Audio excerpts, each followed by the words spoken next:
Good morning, good evening, or good afternoon, depending on where you're joining us from today. We would like to welcome you to today's session of the Azure webinar series. Today's topic is best practices for optimizing cloud usage and costs. And before we get started, I'd like to take a couple minutes and just go over some quick housekeeping for you. At the top left of your webinar console, there is a Q&A box, and we are very lucky to have subject matter experts with us today who will be answering any questions you might have in real time. So please feel free to pop any questions into that box. On the top right-hand corner of your webinar console, we have a Resources tab, and in that tab you will find links that we think you'll find helpful during the webcast today. You will receive a copy of this live broadcast in your email sometime in the next 24 hours for you to view on demand at your leisure. We have two speakers with us today. Rick Oakes from Microsoft is a Senior Service Engineer, and Vitaly Tabor is a Principal PM, also with Microsoft. I'm going to hand it over to you, Rick. Thank you, Pamela. So my name is Rick Oakes, and I work inside Microsoft IT, and I am a program owner for our optimization initiative within Microsoft.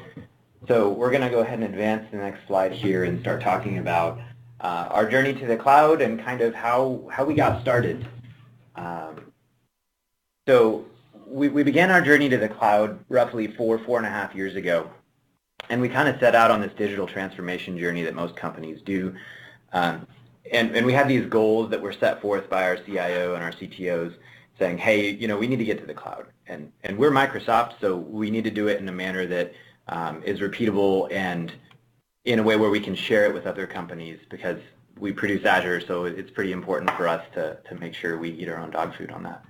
So this was the slide. This slide actually is about four and a half years old that we had made when we first planned to go to the cloud, about how we're going to rationalize and move. So if you've attended EBCs or webinars before, you might have already seen this slide. And the goal when we set out on our journey to modernize and get to the cloud was really that first 30% we were looking to retire, remove, eliminate, get rid of. And that was largely based on our experiences of shutting down our previous data centers, where we generally saw about a third of the data center not being replaced.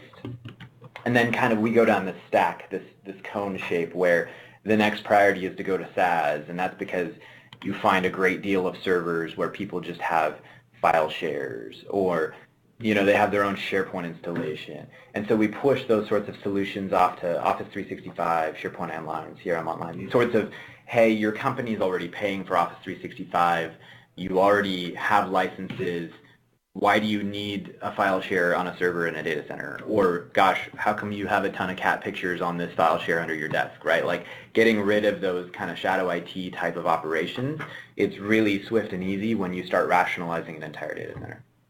And then we kind of go down the stack and we look at SaaS and PaaS functionality.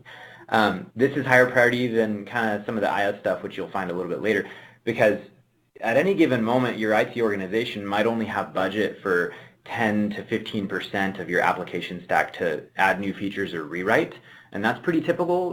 You know, IT environments can be old and largely filled with legacy, so we try to get them into SaaS and PaaS where we have that opportunity, but at the same time, if we don't have budget, you know, getting into PaaS is a tough conversation because you have architecture concerns, you have to invest quite a bit more in training and research and all of that sort of stuff.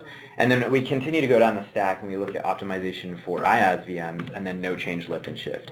And this is really where speed becomes a factor, where you need to hit certain milestones to get more of your infrastructure into the cloud faster.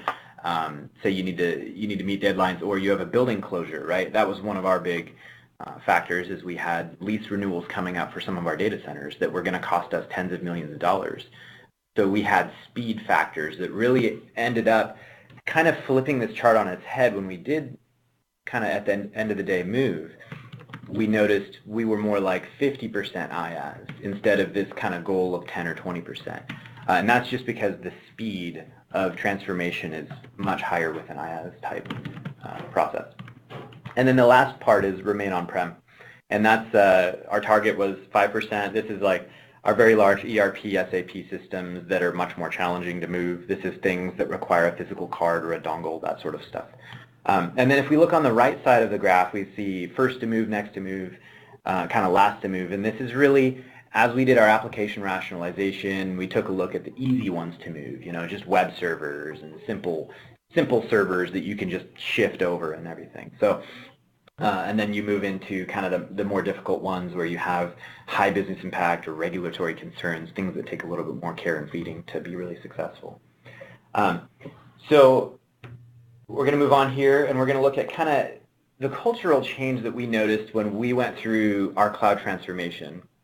And also when we discuss this with customers as Microsoft IT goes and kind of shares our story of transformation, this is the model we see happen. And we've also seen this in other consultancies and everything, where first your organization sets this goal, like we're going to go to the cloud, we want to modernize, we want to get access to the great features that are in Azure or in the cloud. And it's utter chaos, where you don't know what skills you need, you don't know what roles you need, you don't know what technologies to use. Gosh, there's over 100 resource types available in Azure. Which ones work best for your application? And it's utter chaos, right? Because you don't know how to set goals and targets very easily at that beginning stage. It slowly turns into awareness when you get some training. You get some people in your organization that are really passionate about designing great systems in the cloud or moving effectively. Say you run a production application and you kind of dip your toe in the water. And then we get to the security stage. And security is so critical. It's such an important part of the transformation, because in the on-prem world, we've gotten so good at doing security with network segmentation and routers and big firewalls. And then when you go to the cloud, you kind of lose that safety net that you're used to. And the cloud really does security in a different way with identity management, two-factor authentication, and encryption. And so it's very common for companies to really focus a lot of time and energy on that security part of the adoption model. As appropriate, you don't want your CIO to end up on the front page of the Wall Street Journal, right? That's critical, and it's so important, especially this day and age in our society, when it seems like every week there's a new announcement of a company having trouble with this. And then it grows into governance, and this is really the cloud and story as well, where once you have the ability to understand your costs in the cloud, like, gosh, where am I spending my money?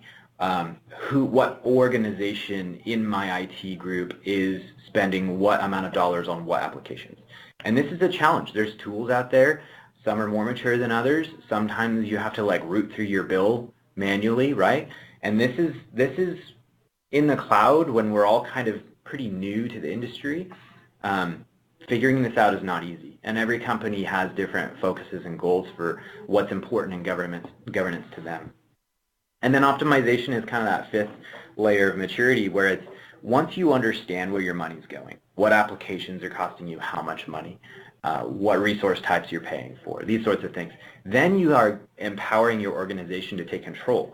When you say, hey, this legacy system is costing me $50,000 a month in the cloud, it's not worth that much to our company, and then you have the power to shut off some of those environments, turn the sizes down, turn the servers off when they're not in use. These sorts of optimization norms that we're going to go over a little bit later. You get into this process where you are super empowered to control your costs and control your cloud investment on demand with hourly billing. And that's really the goal here. The whole goal of digital transformation is unlocking this flexibility for your company so you can control how much infrastructure you need with that elasticity benefit. The problem is it's not like automatic, right? You have this situation where you have to go make sure you're taking advantage of that elasticity. And that's where optimization comes into play, and the cloud and utility, and all of these tools that are really important to make sure you're not overpaying for infrastructure, but you're getting exactly what you need and exactly when you need it.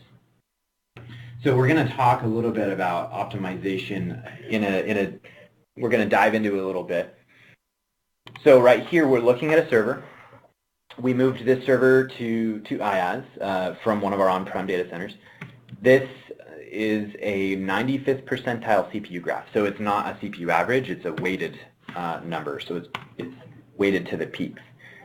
And this server is doing pretty good. This team that owns this server actually has done a fantastic job of getting a lot out of this server, because we can see here that they're peaking at about a 25% CPU utilization, which, and it might sound weird when I say, hey, they're doing well, but the truth is, in on-prem data centers, we see on average about a 6% CPU utilization, and there's been some third-party consultant organizations that have also found right around 6%. So this team is doing 25% with this specific server, which is fantastic. Me as an optimization engineer, I get excited when I see that. But what can they do? Well, they're on a D14 SKU right here, which is about $1,400 a month. And it's a larger server. It's pretty powerful. You can do quite a bit with it. But if we change the size of the server to where it should be, we go down to a D12 SKU, which is $430 a month. And the goal with sizing this correctly is we want to get that 95th percentile CPU up into the between the 40 to 80% CPU range for the peaks. We don't really want it to get near 100. We don't want any of the workloads to actually stall out or have longer time to execute. We want the customers of this application to still be super satisfied and have no lag or latency. But at the same time, we want to make sure we're not overpaying for our servers. So that would mean that, hey, if we're trying to target between the 40 and 80% CPU, we'd be looking at a D12 SKU. So we just shaved almost $1,000 off of this single server with no customer impact. But this server is not being used between 9 p.m. and 6 a.m. And in the cloud, since you're paying by the hour, or some of the new SKUs, you pay by the minute, if this is a non-production server, which most inventory is, we can turn this server off when it's not providing any value to our company.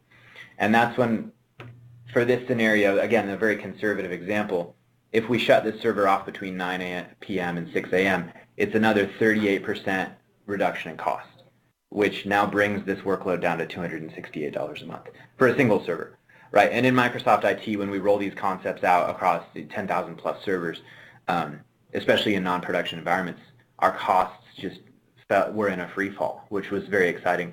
It frees up just incredible amounts of money for us to go and invest more heavily in PaaS and modernize more of our applications, and then really grow that 10 or 15% budget for redesign to something much higher, like 50%. And that's really like, now we're really unlocking the power of PaaS and the digital transformation and modernization of our tools.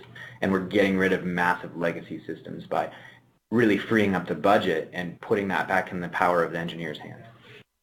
So again, this is a very conservative example. This server is in use between 6 a.m. and 9 p.m. When we take a look at most infrastructure servers that are being used across our data centers and in the cloud, the average usage time of a server is right around 90 minutes. So if we were taking a more normal example, this server would go from $1,400 a month down to probably less than $100 a month.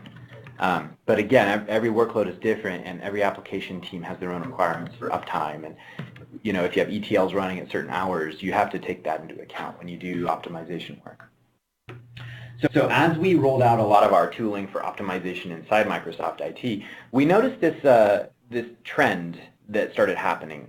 And this is not like a process we pushed out to any engineering teams. It's just one we kind of noted and observed, which is, once you empower your engineers to identify how much opportunity there is or waste, how much dollars they can reclaim, well, they're engineers. So I'm an engineer, so I'm allowed to make fun of engineers. They never believe you, first off. Engineers are always super skeptical. So you have to provide the ability to prove with data that, hey, this server is massively underutilized. Here's the CPU metrics. Here's the memory metrics. Here's I/O or network. Here's why we think it should be sized down. Or, hey, this is idle 70% of the time. Here's why we think you can shut it down. And then you can convince the engineering team that, yeah, this makes a lot of sense. This is actually pretty easy to do. And then we go to the third phase here in the bottom left of the process, which is provide tools or point them at the portal and say, hey, go shut these servers down. Hey, go change the size of these. It's 3 button clicks in Azure and a quick 2-minute reboot. And you're changing the size, and you can have that cost savings immediately.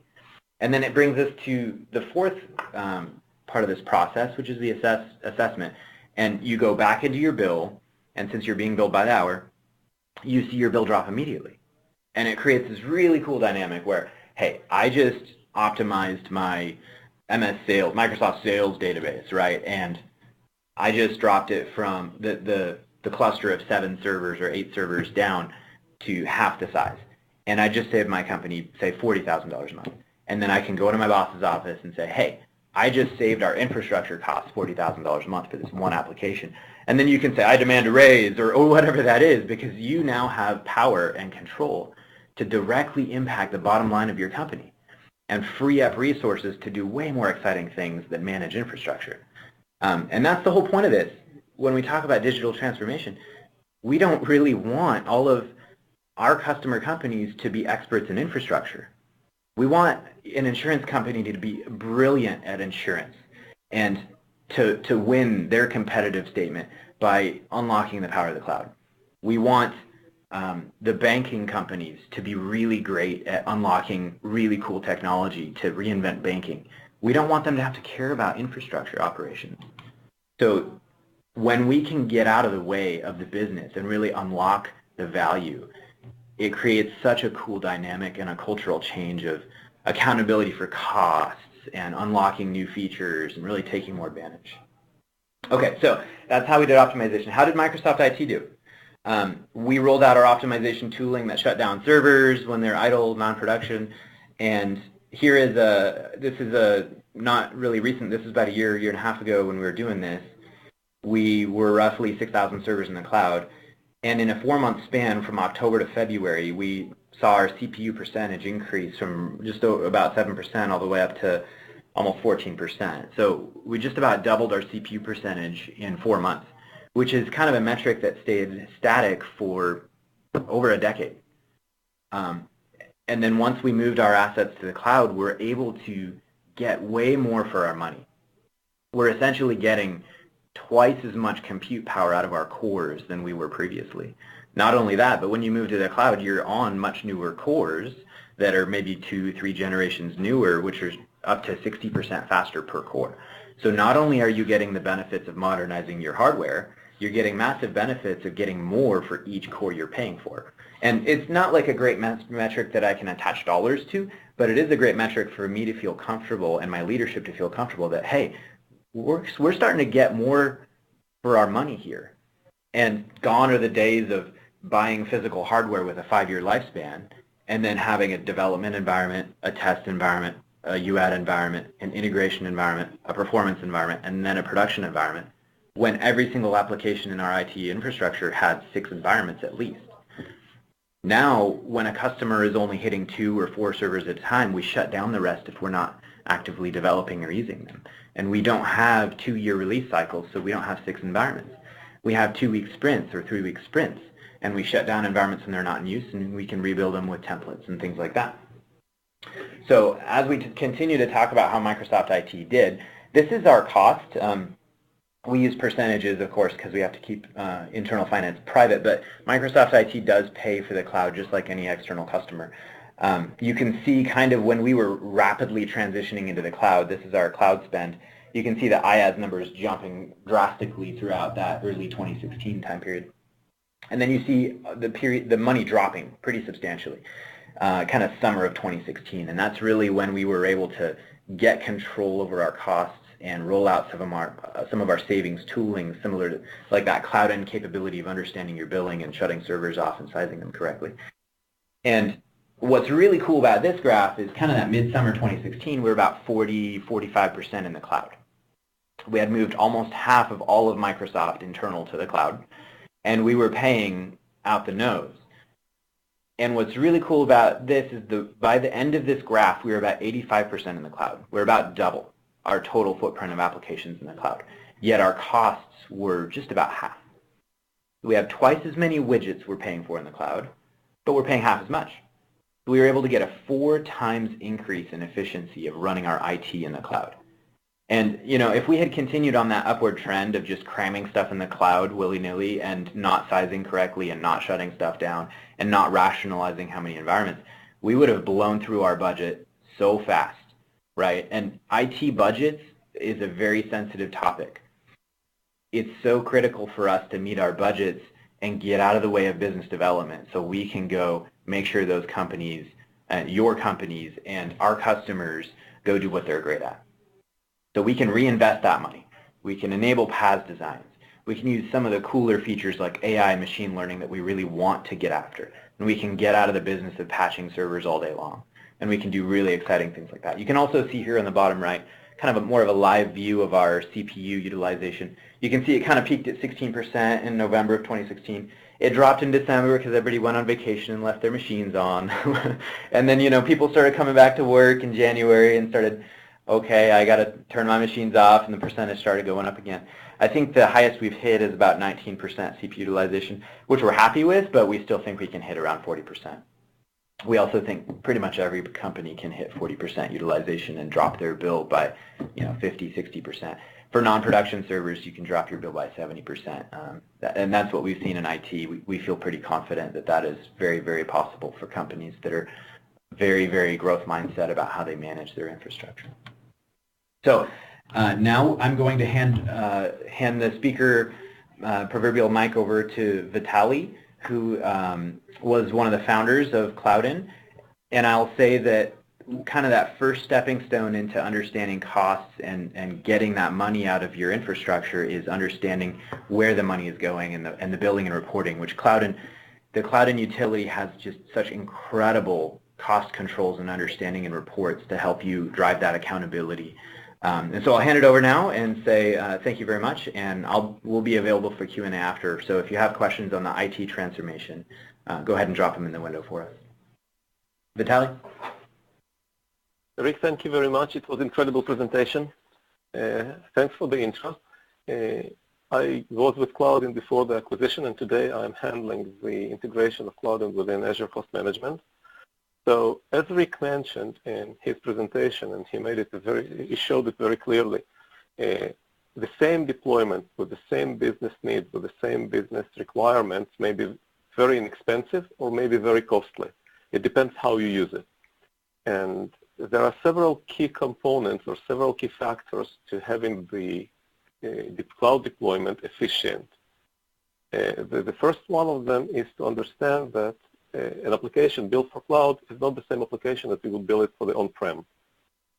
For the on-prem, you would plan your application for the worst-case scenario. When you plan the application for the cloud, the whole idea is that the cloud is unlimited. The cloud has unlimited resources for you. So you do not have spares. You do not keep what you do not need. You start as lean as possible. When you need resources, you allocate them on the spot. And when you do not need them, you do not forget to release them. That's kind of cloud way of thinking, and that way when you get that into your developers, into your development mindset, then the cloud becomes really efficient. And we see that customers who are using the service and start thinking that way improve the efficiency by 20-25% within about half a year of starting to use the service.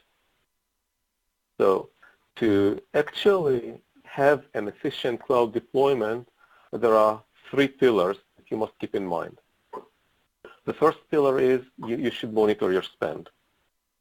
And it's impossible to underestimate the need for the cost management, sorry, to overestimate the need for the cost management.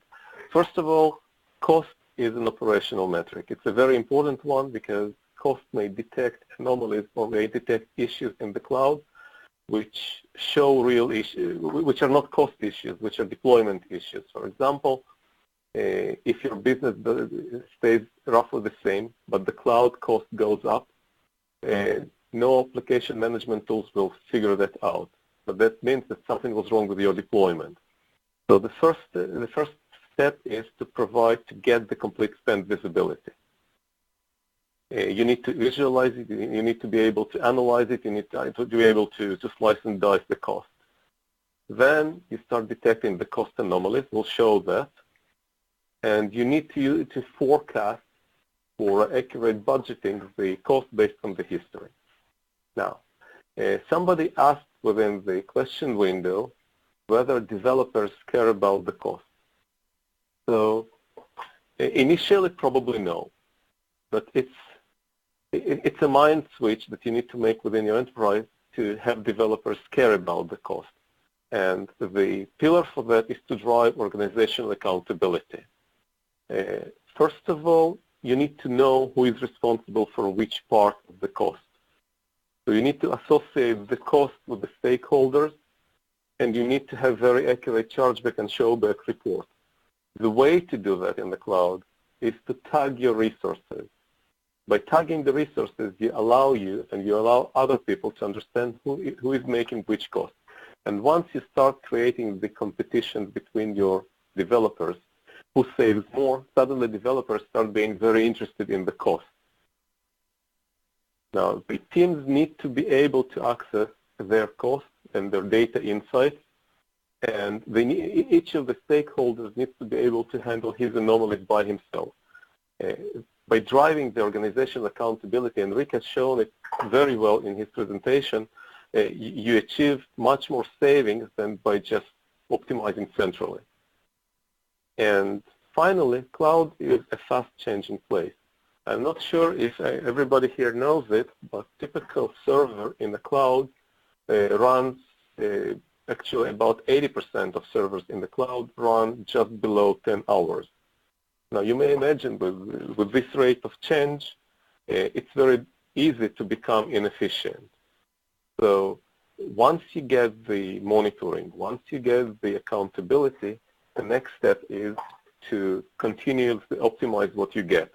And the continuous optimization includes sizing the resources, elimination of idle resources, the choice of the pricing plan. For example, Azure has great pricing plan, which is called reserved instances. There are low priority servers which save you. And to demonstrate what it looks like, we'll switch to the demo. I'm sharing the screen. It takes a little bit of time until the screen is shared. So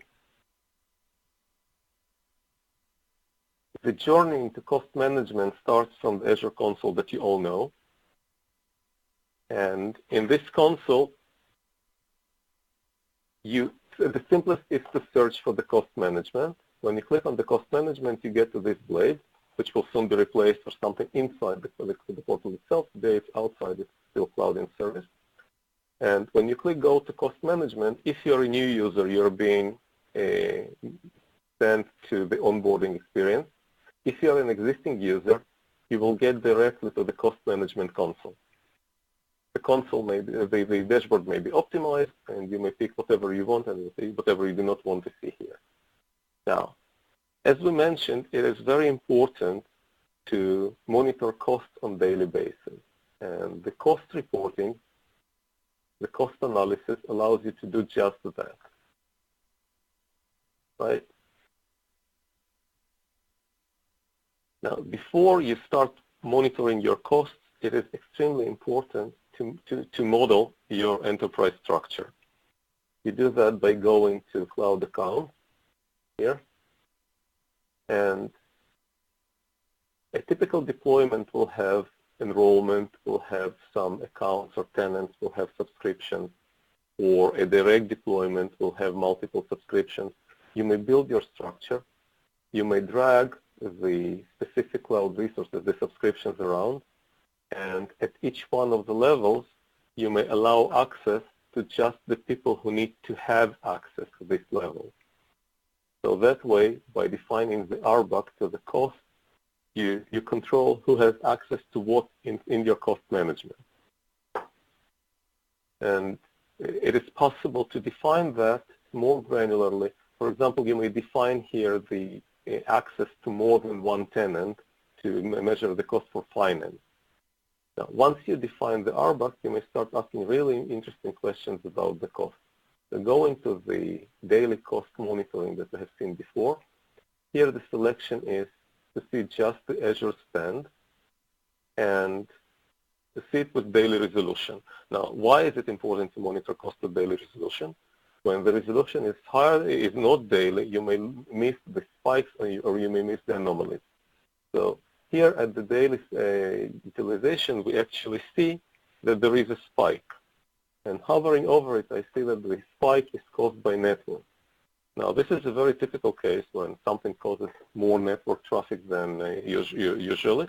And then you start asking yourself questions, how did it happen? What caused it?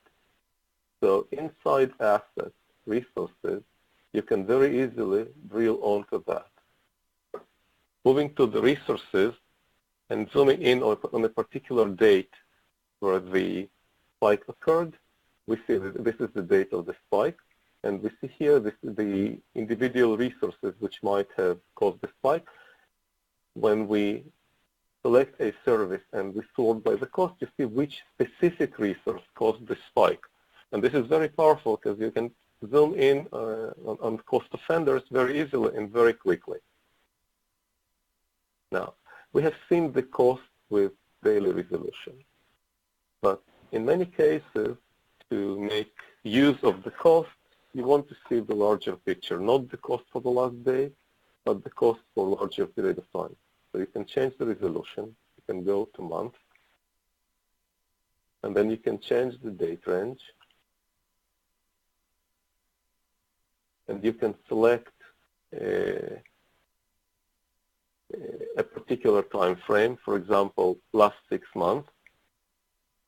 And once you do that, you will see a larger picture, and you will see the cost broken down by different criteria. Here it's monthly cost, still split by service, but you can see how your cost changes over time.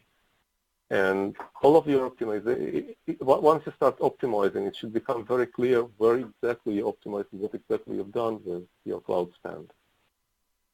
So this part of monitoring is just reflection of cloud provider bill. Now, to make people accountable, you need to be able to allocate cost to particular unit, which is the cost allocation. You can define the policies of the cost allocation, and once the policy is defined, you may get something like this. This is based on the resource tagging, and we're using 2 types of tagging. One is called workload type, which is basically the environment, it's the production, DevOps, and so on. And one is called component, which is the application. And here the application is vertical, the database slave, the ETL, the Spark, and so on. And then we take the specific usage type. These are VMs, the instances. This is the storage, and so on. Now, Cloudin, or Azure Cost Management, supports multiple clouds. As you have seen in the cloud account, there is a possibility to add not only Azure Cloud, but other clouds as well. And this view is cross-cloud. And when you look at the instances, you know how much the VMs are costing you for production, how much the instances are costing you across all of the clouds you are looking at. Right? This is a visual view, which is very good for reporting. Now, this view can be a direct input into your chargeback system. By moving from the Sunburst to a table view here, you can get a detailed representation of your cost split by items that you're interested in. And this may be directly exported in Action, or you may schedule the export automatically into the storage and then input it directly into your chargeback system. With that, you may achieve full accountability. For example, this way you may see how much each team or each business unit is costing you, and you may create competitions among the business units who stays more on budget or who optimizes more.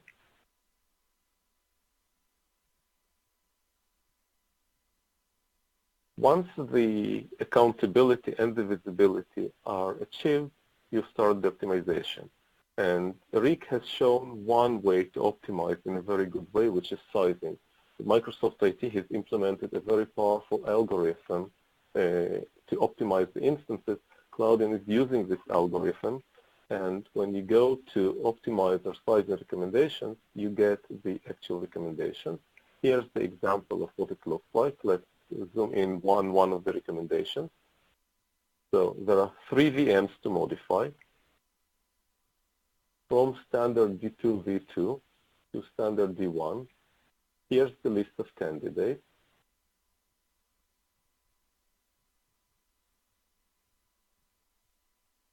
These 3 VMs are recommended. You can see here the CPU, and whenever available, you can see the memory. And there is a way to activate memory metrics. And based on that, the very powerful optimization of instances may be achieved. REEC has achieved almost 4 times the effectiveness of the initial deployment in Microsoft AT. A typical customer, we see about 30 to 40% in the first half a year on the resources that they optimize. So it's a very powerful tool. Additionally, you can eliminate unused resources and all that. Now, once you get the optimization right of the resources, you need to select the price model which best fits your business needs. And Azure just came up with a very interesting model of reserved instances. Now, I'm moving to Optimizer comparison, how I purchased Impact. And this is kind of what-if scenario and what you get when you reserve an instance. With the reservation, you pay initial fee, and then the cost of reserved instances is flat. You're not paying anything for it. This line, the blue one, represents the pay-as-you-go structure. The red one represents the reserved instance. You paid once, you're not paying anymore. By the end of the term, which in this case is 1 year, you're going to save some amount of money on a server. The specific saving depends on a region you're running the VM in, on the type of the VM, and on the runtime. Now, this region is Asia Pacific East, and here's the break-even point at roughly 6.5 months. Right? That's where you stop paying more for the reserved instance and start actually saving. If I pick another region, for example, US East,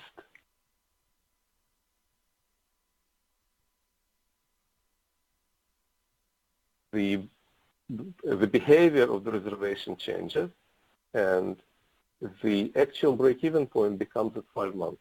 It is very important to see where exactly you are going to reserve, where your servers are running. And in some cases, it makes sense to pick the region according to the cost. Now, what happens if your server is running, for example, just half of the time? If you snooze the server, as Rick mentioned, and you run it only during the day. Let's say that the average runtime becomes not 100%, but 50%. I move the spider, what's happening? So in US East region, it may still make sense to reserve, but the break-even point is now at 10 months. In the Asian region, on the contrary,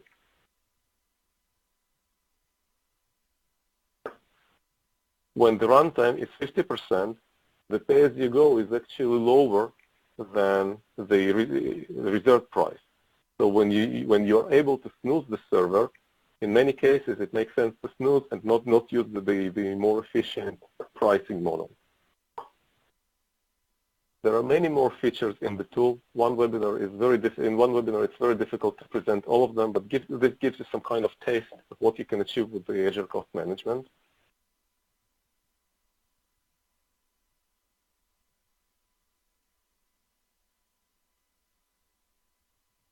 And just to bring an example of one of the customers,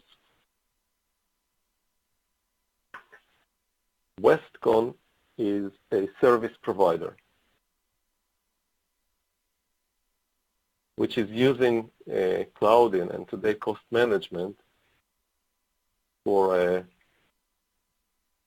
couple of years already.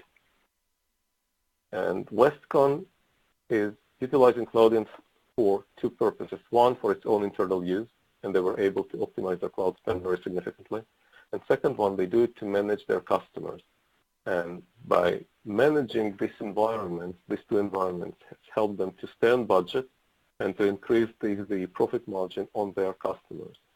So really, cost tools are a necessity in the cloud world. With this, I'm returning the presentation back to Pamela. Thank you very much.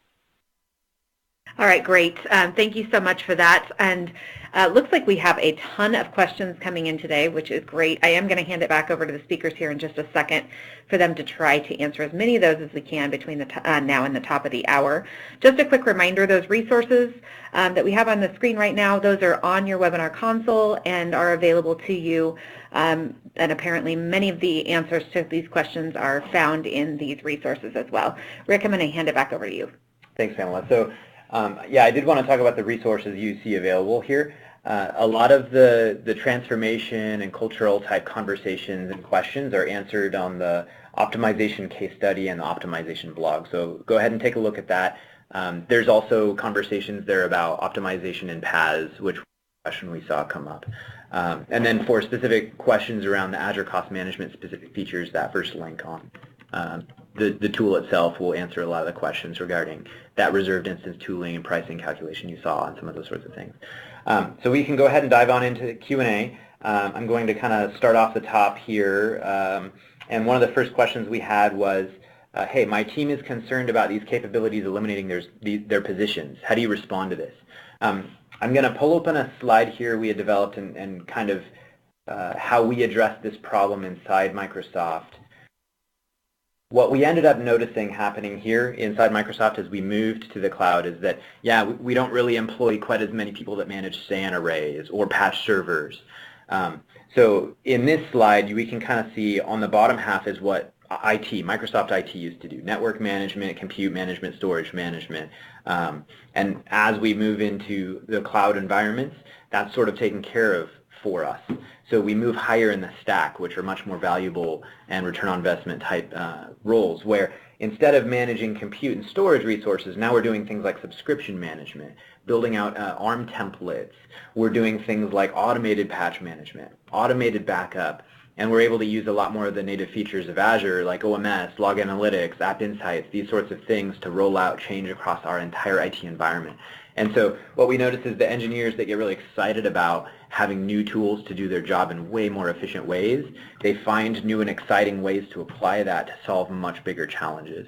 And so we haven't really gone through any sort of processes where entire swaths of the group have had to like reinvent themselves, but the entire organization has had to work on doing these same tasks but in the cloud, which automation, scripting, tools that are already pre-built, these sorts of things allow you to have much larger impact in your company and provide so much more value.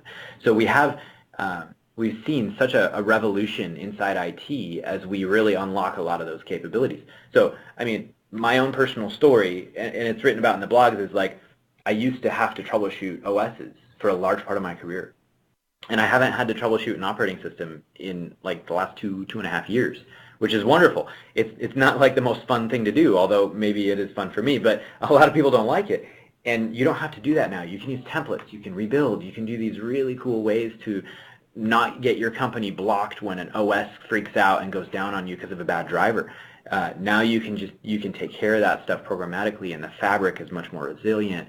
And so it lets you go do way more exciting things that you might be passionate about, and it gives you access to that. Vitaly, did you want to add anything to that? No, that was perfect. I'll just move to the next question. Try to be short with that. What is the cost to use Azure Cost Management? So Azure Cost Management will always have free capability, which will be free for Azure Spend.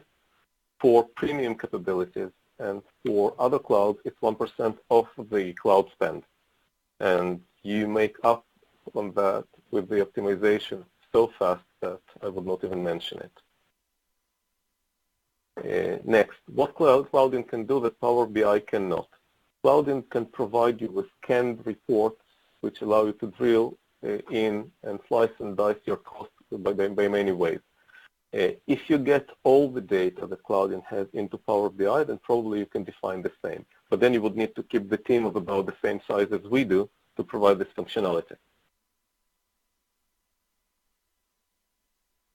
What are different cost-saving approaches beyond on-demand billing? Ricky, do you want to handle that, or should I? So on-demand is great. The reserved instance calculator is something people really need to take a strong look at. But at the same time, it's that, how do you want to approach it? What problem are you trying to solve for your organization? Did you move 2 apps to the cloud and then freak out because the bill was higher than expected? If so, reserved instances might solve that problem. Rationalizing the number of environments might solve that problem. So I'd kind of pose the question back to the person that asked it and say, what problem are you trying to solve? And then you can use Cloud-In to solve that problem, or you can use native Azure features to solve that problem, however you want. And that's kind of the power we're trying to provide, where we're not trying to tell you how you should optimize. We're saying, hey, here's how we've done it. Here's the tools that can help you do it. You optimize if you're concerned about uptime. If you're concerned about, hey, we do our patches on Thursday at midnight, or whatever strategy you have, great. We want to support your requirements and your satisfaction levels with your infrastructure. And I will just add to that, Cloud allows you lots of possibilities. If you are talking just about the servers, then you have 3 pricing models. You have the reserved instances and low priority servers, which also offer you the price optimization. However, in many cases, it makes sense to use higher level services. It all depends on your usage pattern. In some cases, the PaaS services will be much more efficient than the IaaS services. For example, Azure Functions may be a great tool to use when you have low CPU or low utilization service that you need to be up all the time. You don't need to keep the server for that. You keep the function, and it's much more efficient. So it all depends on your business case and on what you're trying to solve, as Rick said. Now, the next one is the one I especially like. Yep, Rick, excuse me. Go ahead, Vitaly, yeah. Next question is the one I especially like. Somebody asked, all cloud providers today recommend optimization, and it seems like they recommended to cut their own revenues. How would they do it? So the answer to that lies with economics, actually. And I don't know if you remember, but when the cellular phones just appeared, the price was enormous. They were very expensive, and very few people used them. But as the price started to go down, the usage of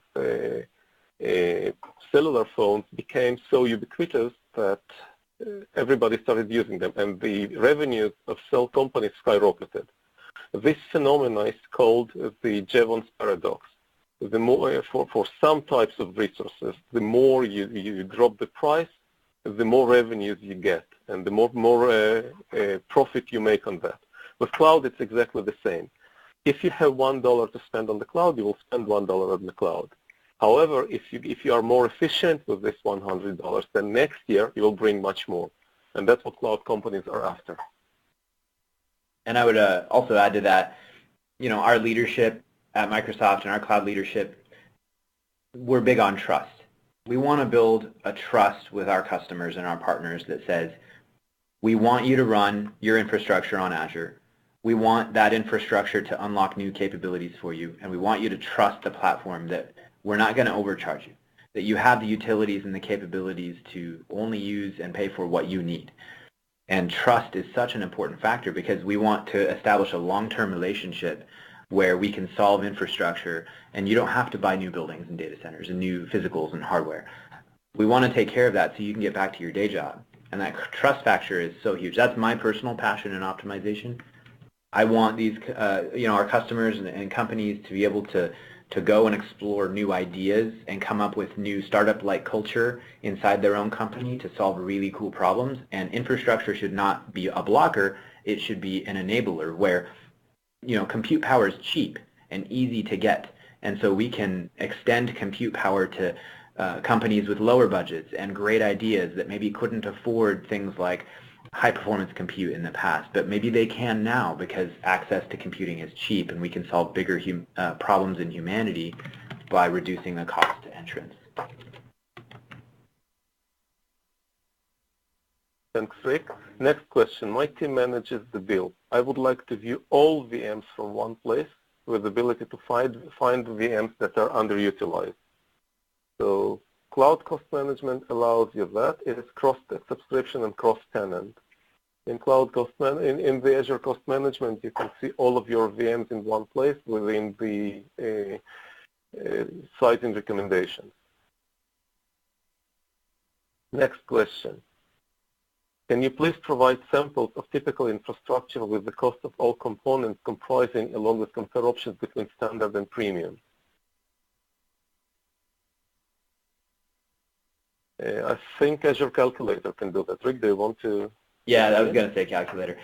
Calculator, though, it's an interesting experience where when I talk to a lot of customers that are EBC or various things, you know, they do the calculation price, they get into the cloud, and then their price is still higher than their calculated cost.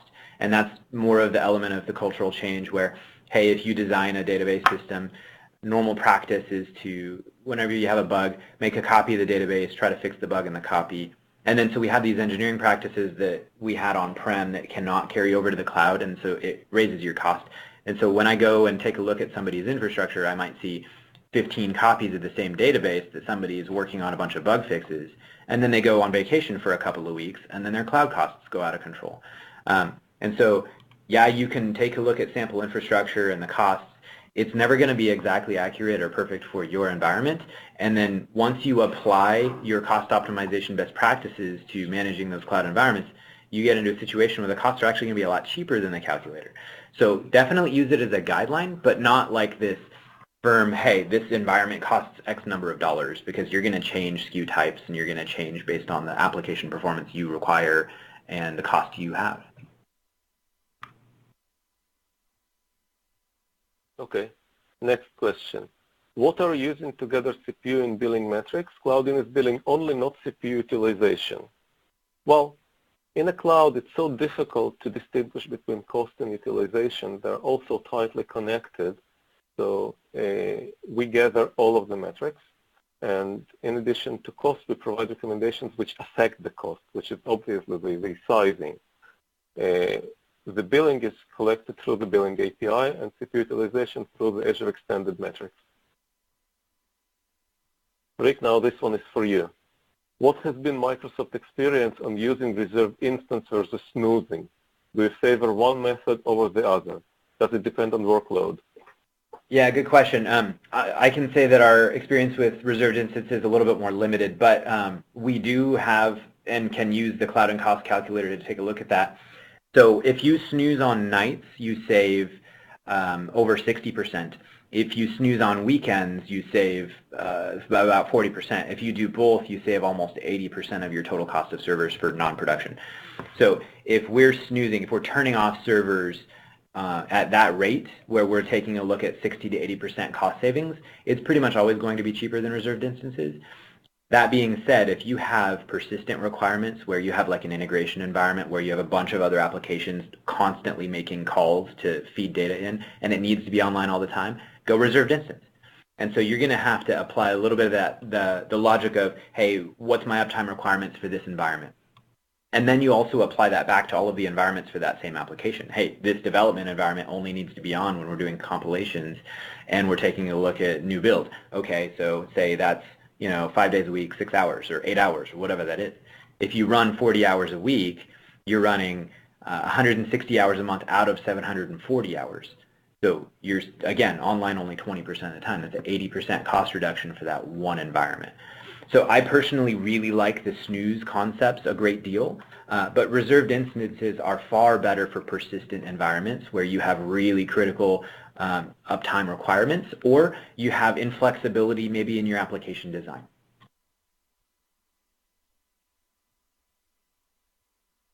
This was a great All right, so the next one is from David Konigsberg. Does Azure provide programmatic access to cost and usage information for all of its subscriptions, or is the data in cloud in itself? Yes, it absolutely does. There's API access to all of the UIs that you see in the portal. There's billing APIs. We have cost and usage APIs for all of those workloads, and Cloudin uses those same APIs to provide the information. So if you have requirements to gather that information in a different way or to take a look at very specific bits of information, you can definitely use API calls. Or if you don't have that API management capability, you can just rummage around the portal and find almost all of them as well. So you can use things like OMS analytics, log analytics, and things like that to take a look at the telemetry that's coming out of those VMs. Or you can install VM Diagnostics for an even more rich data set on performance, or take a look at the billing portal to take a look at the specific cost and billing information. Next, does Cloudin require an agent to be installed on VMs in order to work? No, Cloudin does not require an agent to be installed. Next one, can the costs be broken over time by tags? Actually, the cost allocation that I have shown is exactly that. It's breaking the costs down by tag. And when you do the tagging, you need to keep in mind that it may make sense, or different personas, different people may want to see different types of tagging policies. So when you're tagging your resources, you should have 3 types of tags on all of them. One type is the financial information, who is paying for the resource, the business unit, the cost center, whatever makes sense to you. The second one is the belonging of the resource, what application, what environment, what project. And the third one is the personal information, who is the guy that needs to be woken up in the middle of the night when something goes wrong with the resource. And then you can break the cost down by all these. Next, can Cloudin support a multi-tenant model within a subscription? Example, org with 10 BUs, and each BU has subscriptions, but these subscriptions have application teams within them that have their own resource groups. And those resource groups align to teams' cost centers. How would you build Showback in that model? So the Showback is, like I have presented, like I have demoed in the cost allocation. You just break the cost down by tag and not by a subscription. And cost management, Cloudin, will aggregate the cost across all of the subscriptions on that tag. It is supported. This is just one of the filter or groups, the tag. Okay. Next, what's the pipeline for past cost optimization? My understanding is that it's only focused on IaaS. Rico, this one is for you. Yeah, so we're noticing the vast majority of cloud investment right now is on IaaS. You know, the metrics and the journey to the cloud generally starts with IaaS because of the ease of migration to that platform. In the IT industry, everybody has expertise on virtual machines and servers, and so it's just such an easy path to go that optimization on IaaS provides such massive return on investment that that's definitely a huge emphasis for us.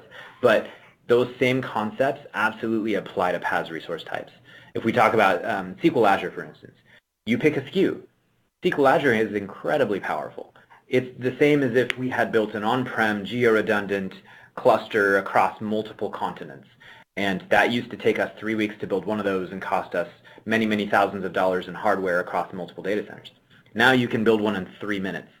But the problem with that is it's extremely powerful and it's extremely expensive. You can pick with 3 button clicks a size that's equivalent to, you know, a dozen machines clustered across the globe, and you're going to pay for that. And we get back into this cultural issue where when you're picking SKU sizes, you're always going to pick the one larger than you really need because you want your application to be really performant, and you really, really want, you know, to not get called by your management on why performance application is suffering. So generally, when there's a SKU selection process, we can generally find that the SKU was picked too large, and so those same kind of resize concepts apply to SQL Azure, which we're working on. And then same goes with other resource types, like data warehouse, for example. Data warehouse is charged by the hour as well, and it's so incredibly powerful that you can turn it off for many amounts of time, days or weeks at a time, and save so much amount of the cost of that data warehouse while still getting the value of a data warehouse. So the concepts from IaaS transfer to most PaaS resource types. And I can say that we're working very hard on R&D at making sure we can understand the optimal configuration types with production workloads. And so that R&D is happening in partnership between our Microsoft IT workloads, so we can share what we learn when we run our own business and then share them with the Cloudin team. And so we're working on co-development work to make sure we nail those scenarios before we provide, you know, potentially dangerous tools and utilities to save money. So I think we're out of time here.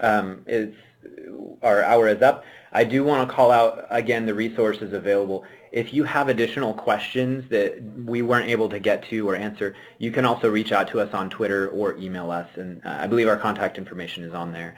So go ahead and tweet Vitaly or myself or just drop us an email, and we'll also attempt to get to a few more of these questions via text if you'd like to see them. Thank you so much, and I'll hand it back off to Pamela here. Yes, thanks so much everyone for attending. We are also adding those resource links to the follow-up email, which you will receive in the next 24 hours. So keep your eye on your inbox for that. And again, thanks so much for attending, and we hope to see you at another webcast soon.